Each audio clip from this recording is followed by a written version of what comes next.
مصري على قنوات الكاس، مهاجم المنتخب المغربي عبد الرزاق حمد الله. عبد الرزاق، مرحبا بك، شكرا جزيلا. الجميع يطالب بك في هذه المقابلة. شكرا اخوي اشرف على الاستضافه وبارك الله فيك، والحمد لله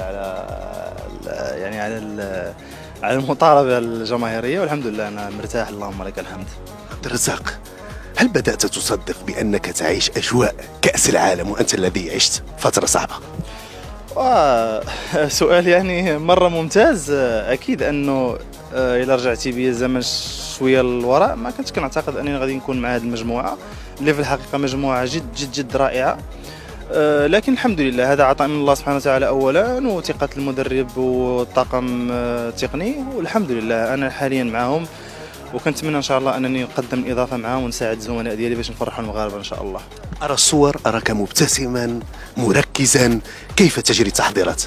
اكيد يعني ما دامك في المنتخب المغربي فخاصك تبتسم، والتبسم لا يكون يعني مصطنع في هذا الصور، بالعكس يعني ابتسامه خارجه من القلب، واكيد حتى ابتسامه معها يعني تركيز عالي جدا، لأنه كل دقيقة محسوبة لنا هنا، يعني كل دقيقة لازم نكونوا يعني في تركيز عالي جدا على أساس نقدر أننا إن شاء الله نتأهل من هذه المجموعة بإذن الله.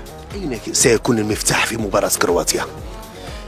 مباراة كرواتيا يعني مباراة ما راح تكون سهلة، مباراة صعبة، والمباريات الودية دائما تختلف على المباريات الرسمية. المنتخب الكرواتي أكيد ما قدم المستوى المطلوب في آخر مباراة ودية له، لكن مباريات كأس العالم تبقى كبيرة، لازمها تركيز عالي، لازمها مواظبة، لازمها يعني استمرار في العطاء طيل 90 دقيقة.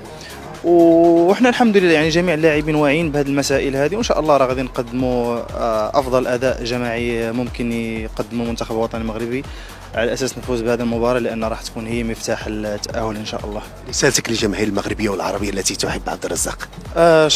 شكرا كثير، يعني شكرتهم كم من مرة ولكن الشكر لا يكفيهم على قولة الأذان.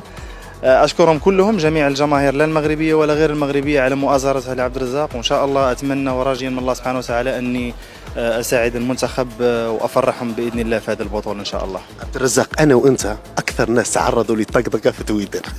أنا عندي مناعة، أنت؟ أنا مناعتي أكثر منك.